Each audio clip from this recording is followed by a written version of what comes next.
Hey, it's Ethan Skolnick for 5 on the Floor on the 5 Reasons YouTube channel.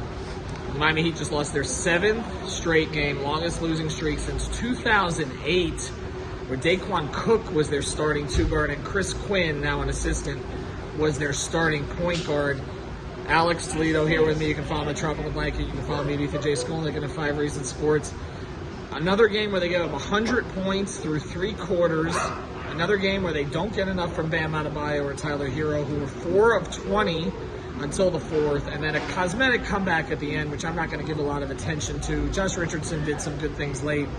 But other than Jimmy Butler and Terry Rozier, pretty much nobody showed up for this game today. Kevin Love struggled again. Haywood Highsmith had a lot of kind of silly fouls today.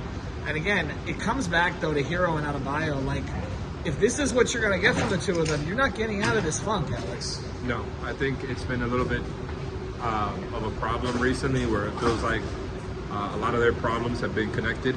And I mentioned that on the last pod because it feels like there's some parallels with both of their roles this season with the added responsibility. And like, I really do think they're trying to go about it the right way, you know, trying not to settle for as many tough shots as they have in the recent past this season. But again, it's just not been great results. Like, I've liked that Tyler has tried to play a little bit more off ball, has tried to take more threes, so obviously it's going to mess with his percentage a little bit. But again, the results have just not been there for him or Bam. They finished, I believe, 6 of 21 after everything tonight from the field. And, you know, like, I'm glad that Terry had a good game. Like, I'd rather he did than didn't, and it's felt like he's getting a little bit more acclimated, more comfortable with every game. But that's about the most you could take away positively from this game, other than, you know, you got a decent Jimmy game. I wouldn't say a great Jimmy game. It's better than some of the ones he's given you this season. But again, the defensive identity is not there. I felt like their defense now has become a very leaky one. It feels like one that isn't as physical as it used to be. And I didn't really feel that they were felt on the defensive end until the 4th quarter. And even then, it was still leaky because they were playing the zone for so long in that second half. The second half, it felt like it was 100% zone. And Eric Gordon just over and over and over.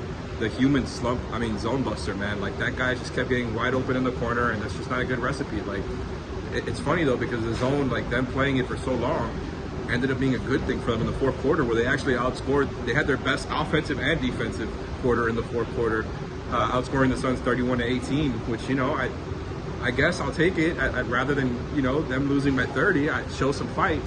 But yeah, you saw like the ups and downs, the pros and cons of running zone for so long, and it felt like they ended up just going to that because that first half, like when it was Love and Rozier and Tyler, or Love and Rozier and Duncan, like those lineups, I feel like it's one too many defenders that you're a little bit worried about, and it ended up being, you know, Kevin Love mad and throwing stuff on the bench and hitting the chair, and like the defense has just not been there. I feel like their inconsistency on that end has been the main reason for their collapses as of late. And here we go, 7-game streak for the first time since I was probably like, what was I, 12 years old or something during that year? Pretty much. I mean, at least Kevin Love showed a little bit of fight there on the bench, although his anger seemed directed at himself. But you mentioned Eric Gordon. Look, it's one thing for Beal and Booker and Durant to go off, and all of them had pretty and they all decent shot games. well. Yeah, but it's another thing for Eric Gordon at age 35 to be not just the threes. You mentioned the threes against the zone.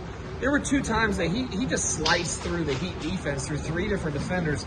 Again, he's 35, and that's not his game anymore. It never really was, but certainly not now. And then Drew Eubanks had 11 points in the first quarter. Like, that cannot happen. And I just think this is a team right now that they look like they don't know how to play together. Jaime Jaquez comes back. He was 0 of 6 today. They didn't involve him at all. They kind of put him in bad situations. I don't know. Maybe they need some more players to get hurt. I hate to say it, and they got to figure out the rotation from there. But this team has not looked good healthy at all, and 7 straight losses. And the Kings coming in on Wednesday. You would figure that the losing streak ends in Washington on Saturday, but I'm not counting on anything at this stage. Ethan Skolnick with Alex Toledo here at the arena. Again, the Miami Heat lose 7 straight losses. Sign up for Discord. Vent about it. Check out the new 5 on the Floor episode tonight.